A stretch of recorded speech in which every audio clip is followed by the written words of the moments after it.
Chapter 24 Bathed. The chills of House Manadur arrived in Berk early this year, casting quivers and bumps across any exposed skin in the travel from one home to another. Typically, donning more furs served as the universal solution to an escalation in cold. However, in light of playing the host to the bog burglars' annual visit, Vikings had taken to simply drinking more alcohol. Mead, whiskey, grape wines, ales, anything that left a warm tummy and a pink face was guzzled all hours of the day. Thank the gods dragons never raided for barrels. The meeting of the two tribes rode out much more smoothly than that of the last year. No one spoke of the banished son, and the adults partied and argued as they always had in past times. Trades carried on, as usual, alliances were forged amid families, sheep and daughters passed between households like morning pleasantries between neighbors. An element of Berk's world had shifted back into place. Even so, not everyone could continue on the old ways. A different sort of tension lingered between the teens, namely between Kamikaze and those of Hiccup's former dragon training class. No repeat performance occurred with Astrid in the bog air, much to the disappointment of the twins. In fact, hardly any contact between the girls occurred at all. Each ignored the other with steadfast determination. They would grow rather cold and stiff when at close range, yet never shared a spoken word, as though engaged in a silent agreement to pretend the Hiccup fight fandango never happened at all. Kamikaze spent the month in the company of the other tribe members around her age, or girls from her own clan, that is, when they weren't engaging in unsightly activities she, herself, had no interest in. As each day spent on the Isle of Berk passed, the blonde realized more and more of her childhood friends preferred flirting with Berkian men to their old pastimes of snitching and fighting. It saddened her, not in the sense that she felt left out, but in that her childhood was at an end. They had encountered a turning point in their lives where the temptation of men would complicate, pollute their view of the world. It wasn't that she didn't entertain thoughts of a man's body or have desires of her own, but she knew too many of the men here, and she had her own standards to abide by. She would hold off on her urges this year. With Hiccup gone, there was really no one around who tickled her fancy. And even then, he only interested her as a puppy would, or a jester. Kamikaze kept herself occupied with activities of a more innocent nature. Sparring, shopping, though much of what she bought involved less bartering and more snatching, and, on the rare occasion, bunkering down with a stitch to practice sewing. She was a warrior, and her mother only required her to know the bare necessities of domestic duties, but Kamikaze rather enjoyed the rhythmic motions of a needle through cloth or the success of seeing a pattern through to the end. Of course, she would die a crone's peaceful death before ever admitting this guilty pleasure to anyone, so she perfected a good and grumpy scowl to go along with the act to make it look like this was a task she was forced to complete. The sun blushed an orange of yolk halfway through its descent, fanning a warm glow to comfortably unwind Berk from another hectic day. Most of the village gathered down by the docks at this point in the late afternoon, bartering for the last of their fish or tidying up their craft stations.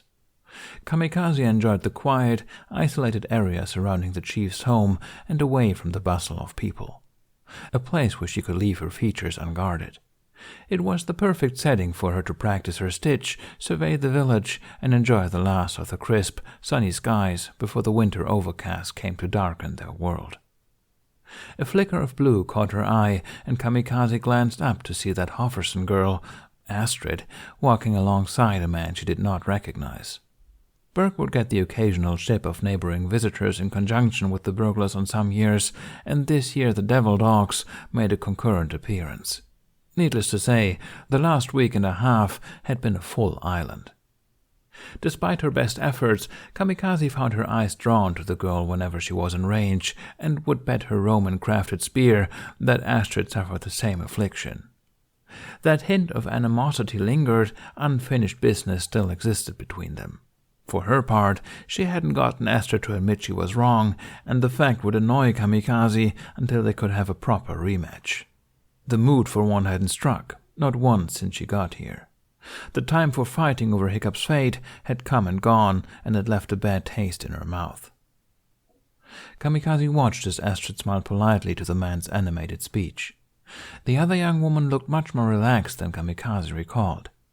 There was something off about her last year. She was a loaded bow, ready to go off at the slightest provocation. Now she was far more subdued, with a reservation about her. Less uptight, that was for sure. Happier, but not quite happy. The young burglar couldn't bring herself to like the girl. The way she spoke of Hiccup, almost irrationally, like he was Jotun spawn himself, how he should be killed on sight, would not sit well with her. Even if she was rather pissed at him herself, the damnable liar. The crunch of loose rocks underfoot told her of a heavy approach, and the budding woman turned in her position, narrowing her eyes at whoever dared to disturb her quiet time. It was Snoggletog. Nearly double the size he was last year, with wide shoulders and a strong jaw darkened by hair. If it weren't for the same messy haircut and distinctive facial features, Kamikaze almost wouldn't have recognized him when she first stepped off her ship a month earlier. She still experienced moments of unfamiliarity, like she needed time to connect the man before her with the boy she knew her entire life. As an elect member of the tribe, Snoggletog had been dragged to her own village many times in the past, usually thrown in with her and Hiccup as children, in an effort to get them to occupy each other while the adults drank and argued and traded. Snoggletog usually had Hiccup in a headlock within moments of authority turning its back, and Kamikaze would subsequently rescue the little boy by beating down the larger one with whatever wooden toy she had within her grasp. It was a system they had. Bully and rescue. Mean but comfortable. Familiar. And first broken by Hiccup and his perverse need to always be different.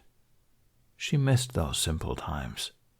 It never occurred to her then that their parents lurked not too far off, making the odd bet about which one she would someday conceive with. Knowing this now somehow left those childhood memories tainted. "They want us at the meeting," Snoggletog informed her in that deeper voice she had yet to get used to. Kamikaze stared at him for a moment, the needle limp in her hand. That's right. That's where her mother was. The meeting. Her tribe was set to leave in a couple days, so they had to get down to business at some point. The young pirate shrugged, carelessly tossing her patchwork as if it made no matter to her, and set to matching Snoggletog's stride down the rocky hill to the meat hall. She only hoped it was a quick meeting, and she could return to the spot to make sure no admirer decided to take off with Chief Stoic's newly embroidered drawers. They moved in silence for much of the journey, Kamikaze overshadowed by Snoggletog's thick frame, but unintimidated by her own loud presence. She may be short, but she would never be ignored. A giggle broke the silence as they passed a farmhouse, strident, obnoxious, and quite obviously feminine. Kamikaze looked over to the structure, noticing a plump back end wriggling just about visible beyond the board of a downspout. The belt, made of Westfold leather and bedazzled with precious metals, belonged to a woman of her tribe, Bodil, and if not for Kamikaze's comprehensive awareness of Bodil's outfit, she would have never put such a girlish noise on the typically gruff bog. It didn't take Kamikaze long to figure out what was happening when a large, unfamiliar, and rather hairy hand snuck out and gave Bodil's bottom a good squeeze. Kamikaze rolled her eyes at the actions of both parties and continued to march forward through the thickening awkwardness, quite conscious of how obvious the tryst was to Snoggletog as well. At 16, she was now far more aware of why her tribe stayed so long, why some women would target well-established men and spend most of the stay with them, only to announce a pregnancy weeks later. Rarely was there ever the intention of marrying when it came to bog burglars, each sovereign woman perfectly content to carry on their lineage through illegitimacy, as long as nothing else tied them down.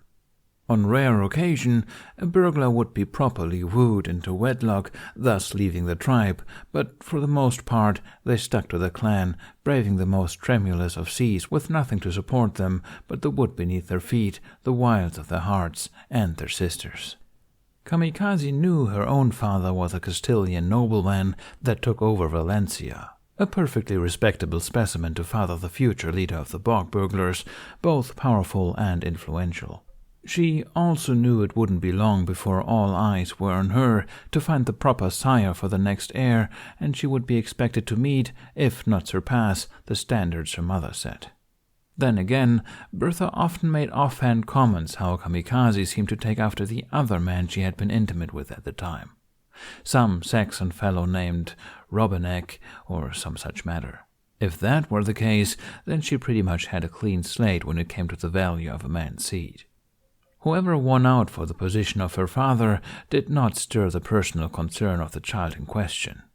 Kamikaze only cared that she was alive and that she knew how to live. She was blessed with freedom and skill, and she was rather fond of her appearance as a whole. She might admit to the occasional daydream of being taller. Her father could not have been a very tall man for her, at 16, to be the height she was. Certainly, he must have been smaller than her mother, who maintained a stature that Kamikaze would never reach. Frowning at her line of thought, the blonde looked down at her chest. Of all the things to inherit from big-boobied Bertha. The towering structure of the meat hall suddenly loomed before them, casting a shadow over her form and forcing awareness back to her surroundings. Kamikaze shook from her head thoughts of her out-of-place breasts. She was about to attend a multi-clan meeting, about to take another step further into a future of ruling a tribe. Now was not the time to be griping about her chest size. She snuck a glance over at Snoggletog, only to see him peeking over at the same view she had just been, and not Bodil's back end. As if reflexively sensing something amiss, Snoggletog seemed to realize her attention was now on him, and he immediately averted his eyes back to their destination, giving a weak cough into his fist. "So, you're invited to the meeting too?" Kamikaze asked. Though slightly annoyed with the young man, she couldn't quite fault him for staring at her breasts. She had trouble not looking at them herself sometimes. Growing top-heavy over the past year not only looked odd on her short frame, it was a burden she had yet to adjust to when fighting, out of balance like a bad axe. And the rumors that he would be next in line to take command of Berk left her with the mind-boggling knowledge that she would have to manage at least a tentative friendship with the obnoxious boy. "Yep," Snoggletog grinned, secretly glad for something to boast about.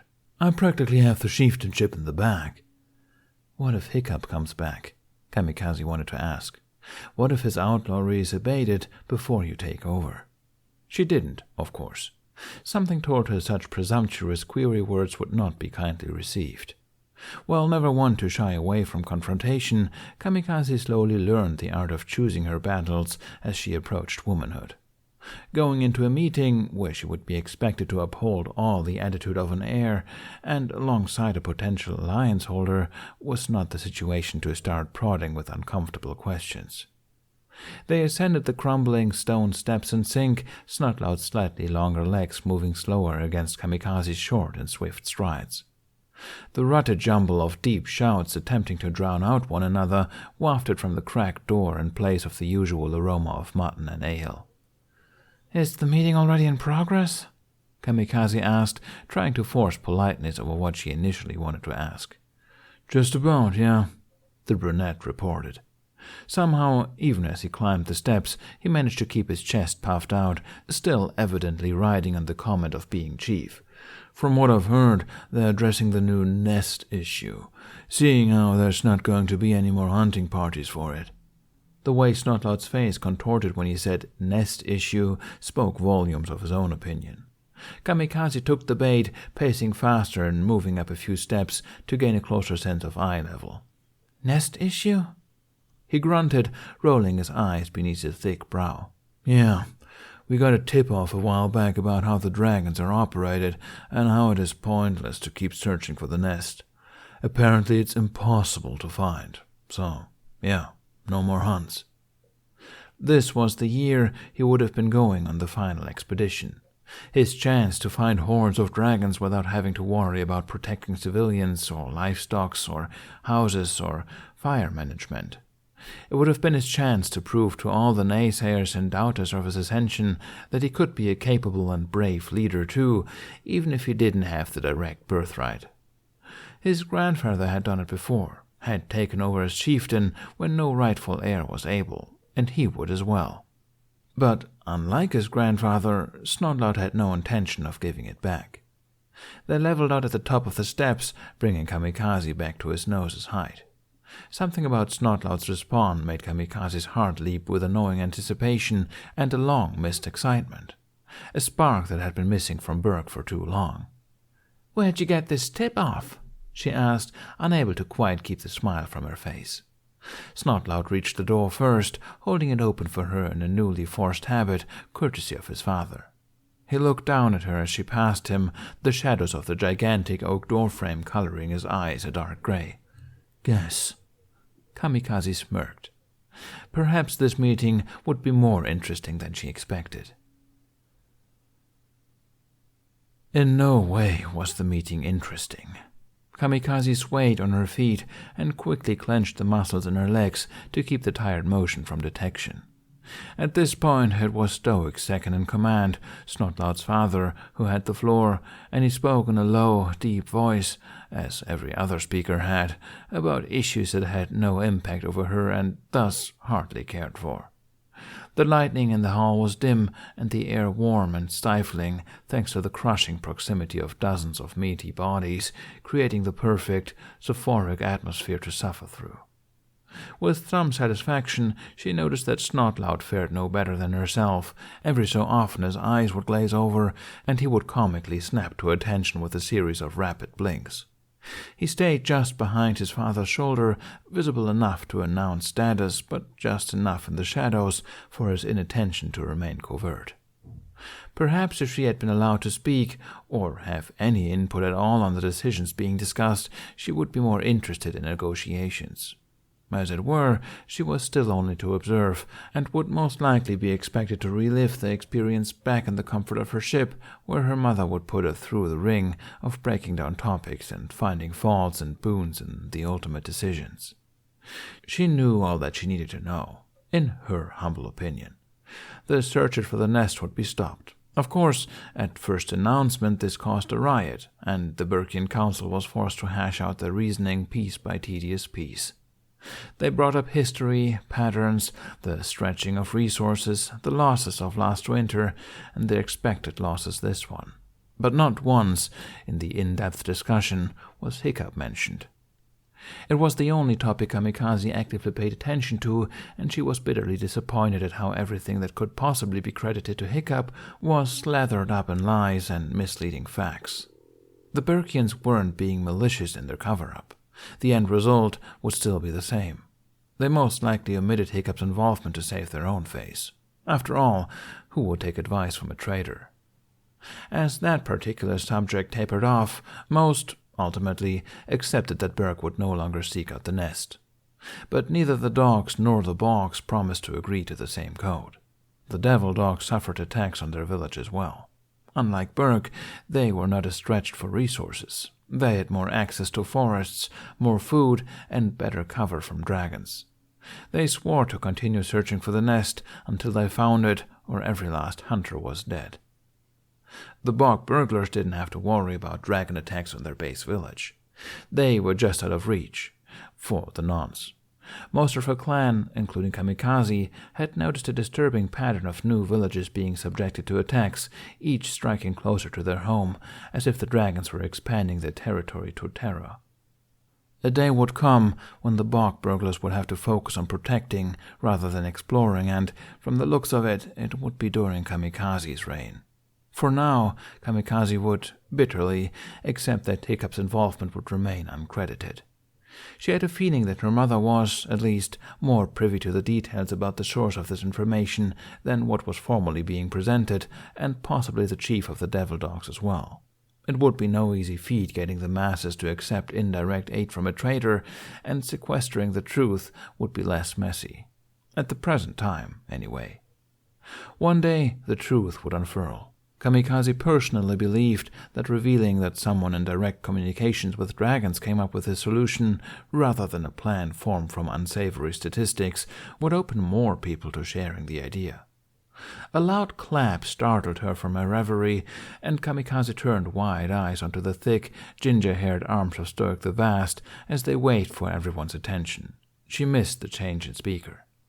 "All right, that should do it for the goat matter. Now, there's just one more thing to discuss," Stoic announced, and his eyes cut to Kamikaze. Not to her mother, but to her. And with his eyes came most everyone else's. The most worrying part to the young woman, more so than suddenly being put on the spot, was that she caught her mother nodding back to Stoic without question, like a secret agreement had already been made without her knowledge. Dread, cold and heavy, settled in the deepest part of her stomach. "I can bathe myself!" Hiccup shrieked for the umpteenth time, trying and failing to pull his arm away from the strong-fingered grip on his left elbow. That arm was still weak, and Hiccup far too conscious of its state, so when the male aide, no older than himself, tucked it back, Hiccup had little choice but to scowl and tolerate the treatment. One of the two boys scrubbing him down with a rough handcloth muttered in Greek. Hiccup could almost hear the meaning behind the incomprehensible words. "No, you can't. It's a miracle you can move at all, so just sit your grubby arse down. It's nothing I haven't seen before." True as it might be, Hiccup couldn't very well sit there and simply take having his armpit scrubbed by some crazy stranger. Not without voicing his complaints. And complaints were the only defense he had left. The walk to the Empress's baths had exhausted him. It seemed as though every eye in the city followed he and Toothless as they moved from one building to another. All activity had stopped simply to watch them. So he struggled through the fatigue that plagued him and made each step as strong as he could. Because his pride demanded he put on a show, Hiccup ignored the intense desire to climb atop Toothless's back and ride the entire way there. They had made it to the crux of the world, a place so populated with humans that people either didn't know much about dragons or saw them in a more neutral and positive light than that of the North. Toothless's acceptance was an unreal blessing, and, though appreciated, it would take much getting used to for Hiccup. He still flinched at any sharp movements within the crowd, still dug his fingers into Toothless's neck at the slightest provocation, still expected someone loaded with Viking blood to rush from the masses with a weapon raised. It never happened, of course. They received a wide berth and a sea of open mouths and dazzled eyes. Faces twitched in their awe-filled expressions as people fought with themselves not to reach out and touch the mystical black scales of a legendary creature. The Empress moved alongside them, matching their slow pace, looking more out of place along the streets and among the people than the Night Fury. Hiccup got the impression that this was a rare occurrence, to see royalty flittering amidst the commoners without an entire guard flanking her. But Empress Zoe seemed to bask in the public proximity to the dragon. If she weren't popular before, this surely gave her image quite the boost. Hiccup knew that the Empress's only fascination with them lay with Toothless, as was the case with most inhabitants of Miklagard, and that she only gave him hospitality befitting of royalty for his close association with the dragon. He also knew she viewed him as more of a fun project than a person. Clean him up, fix his wounds, make him civilized again, as Harold so rudely put it that one time. Hiccup frowned, attempting to block out the fact that other men were washing him by directing his irritation at something else. That particular Viking annoyed him to no end. Destroyed weeks of his life.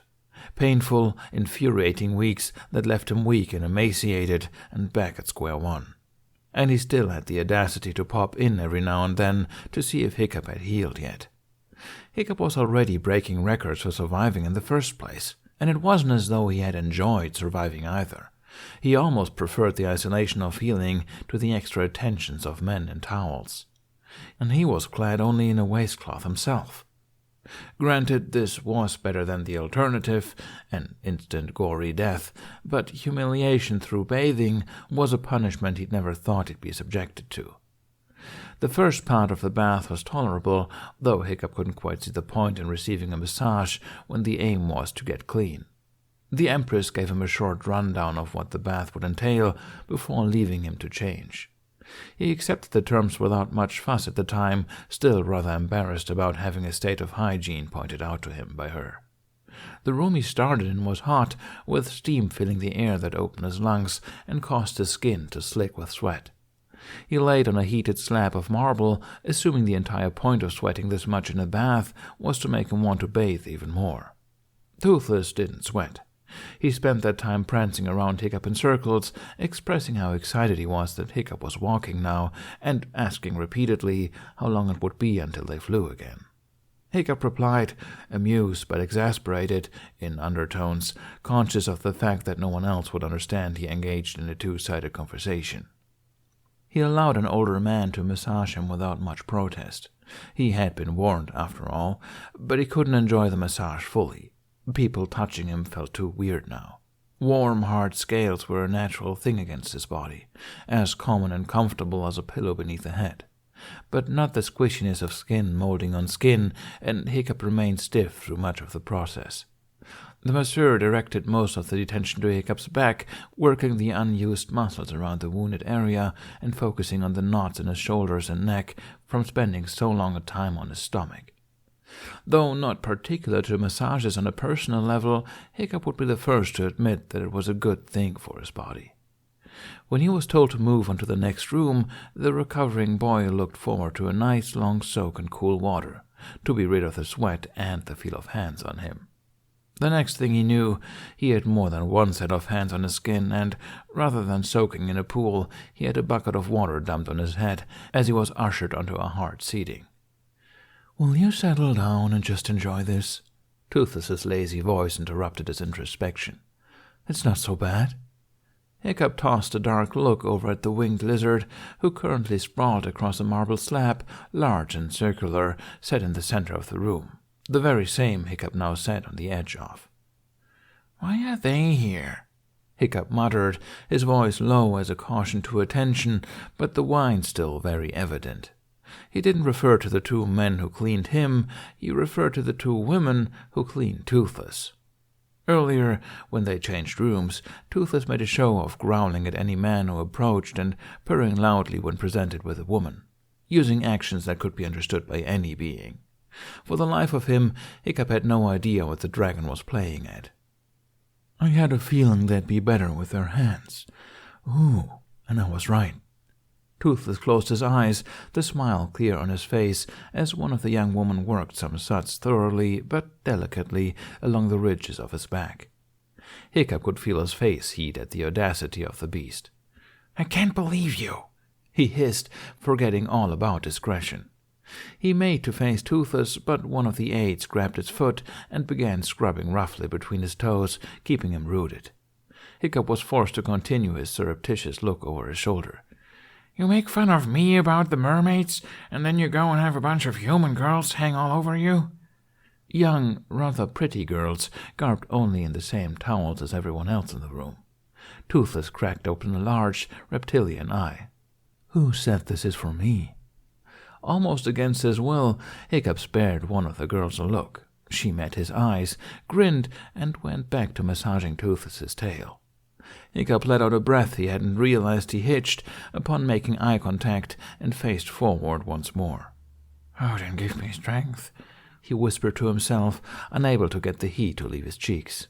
"Or Thor, since you're more likely paying attention to me." He spared a quick glance at Fromherja, who was now set against a different wall than that of his bed. He harbored no fears of anyone trying to grab it. Apparently, after the debacle of the Hippodrome, most everybody knew it as the weapon that hurts any handler other than its own. One of the boys dumped a bowl of warm water over his head. Hiccup sputtered, angry and shocked. "Hey!" And then another followed. Then more soap came, and Hiccup learned to keep his mouth shut after that. He couldn't see. His hair curtained around his face, so thick with frost that his eyes were forced to tightly clench. Two sets of fingers gently rocked his head as they worked into his scalp. Hiccup opted not to complain about this part. He couldn't remember the last time his hair had felt clean. So he took the treatment in silence, displaying patience and poise for the first time throughout the lathering and rinsing. He even allowed the other aide to do some simultaneous, weird massage to his calf. For the first time since the whole process began, Hiccup found the sensations felt relaxing. Maybe if he didn't think so much on the fact that other people were bathing him, he would be able to enjoy this. It helped that his eyes were closed, and since he could block out the sight of the boys by doing so, he kept them closed even after he felt enough water dump on his head to clear away the suds for good. It was when Hiccup's head tugged gently to the side, the pull concentrated on one area of his scalp as a lock of his hair was drawn, that his eyes reopened, just in time to see a length of sodden dark tresses hit the marble by his thigh. He jerked away from both boys, too shocked to react to the pain in his back or head. "Wait, hey, no!" He glared at the aide that just cut his hair. The man stared back, bewildered, acting for all the world as if he didn't know he had done anything wrong. The blade in his hand looked as guilty as its wielder. Yes. Toothless had his tongue out, his tail wiggling in happiness. The girls cooed, only adding to Hiccup's irritation. Why was everyone against him in this city? "You can't cut my hair," Hiccup told the teen slowly, secretly hoping the slow and loud technique would work against logic and language barriers just this once. The boy stared back at Hiccup and said in a clear, curt voice, "Efter kratera." Hiccup glowered. It was the only word he knew in Greek, the one used most often by Iazon whenever he arrived with Zoe, the one mumbled with each bow delivered by those they passed in the streets. Empress. The Empress ordered this. "Yes, you can," Toothless contradicted Hiccup's earlier claim, and Hiccup was quite thankful he was the only one who could understand the Night Fury. He had a feeling his opinion would always be overruled by Toothless in this particular empire. The aide moved forward with the knife again. Hiccup leaned back. "You just cut someone's hair without at least telling them first." "Come on, Hiccup," Toothless urged. "You know it needs to be done. You couldn't even manage it when we were flying." Hiccup knew he needed a haircut, but he hated being manhandled like this. Couldn't the Empress just ask first? "After kratera," the aide repeated, annoyingly light-hearted about the matter. Hiccup released a heavy breath. "Fine," he grumbled. He slouched forward, his body posture full of defeat, and he kept his eyes turned down as the darker-skinned boy returned to cutting down over a year's worth of untamed hair. "Good man," Toothless applauded, releasing a loud purr that had the girls tittering. "You won't regret this. You'll look sharp enough to attract plenty of females that you'll never mate with." Hiccup snorted. "I hope you know what's coming next, right?" Hiccup did not reply. Still watching his hair fall in clumps around his lap, still miserable in the sense that he was back to being helpless. Helpless and harmless enough for people to think they can suddenly cut his hair. What was wrong with these people? "Because I will not rest until I make your body understand the purpose of fur," Toothless continued, not picking up on the dark cloud over Hiccup's head. The young man flicked a bleak look to his companion before settling it back on his knees, where hair continued to pile. "There's nothing else I'm getting rid of." How short were they cutting it? There seemed to be so much on the floor now, but he could still feel the newly hacked bits touching his skin. Had it really gotten so long? "Is it going to keep popping up in weird places?" Toothless asked. "It wasn't on your face when we first met, and then it was. Now you have the fur growing on your chest and stomach. You wear the tunics there for the purpose of keeping warm and to have protection, so clearly you do not need it." Hiccup turned his head sharply to face the dragon, not hearing the aide cutting his hair swear at almost nicking his scalp. "Toothless," Hiccup began forbiddingly, "I am not going to shave my chest." There were some lines that simply wouldn't be crossed. Neither of the girls tending to Toothless spoke Norse. Of this, Hiccup was almost positive, but they began giggling like mad nonetheless. He realized his posture must have given him away, the way he subconsciously tried to cover his sparse garden of hair with thin arms like he could protect it from being removed by Toothless. A sense of unreasonable mortification crept up on him. It left his face heated, and he continued to attempt to shield his body. "Damn it, Toothless." If it were just the two of them, Hiccup wouldn't have felt nearly so exposed. But they weren't alone. There were people. Girls. Girls who giggled at him. Was it normal to feel this embarrassed all the time around other people? Hiccup tried to remember what it was like back on Berk. He recalled being the butt of jokes, often feeling self-conscious, but instead of shying away, he would constantly try and try again. Something made him believe that embarrassing himself was worth eventual approval. And now he cared less for approval and more for his pride. "You have a sick, sick dragon if he wants to shave your chest." Hiccup whipped his head around in the opposite direction, eliciting another Greek curse word from the hair cutter. Halfdan, armed with a smile neither malicious nor kind, leaned against the archway to the next room. "You hold on to that hair, boy. It's one of the few things man about you.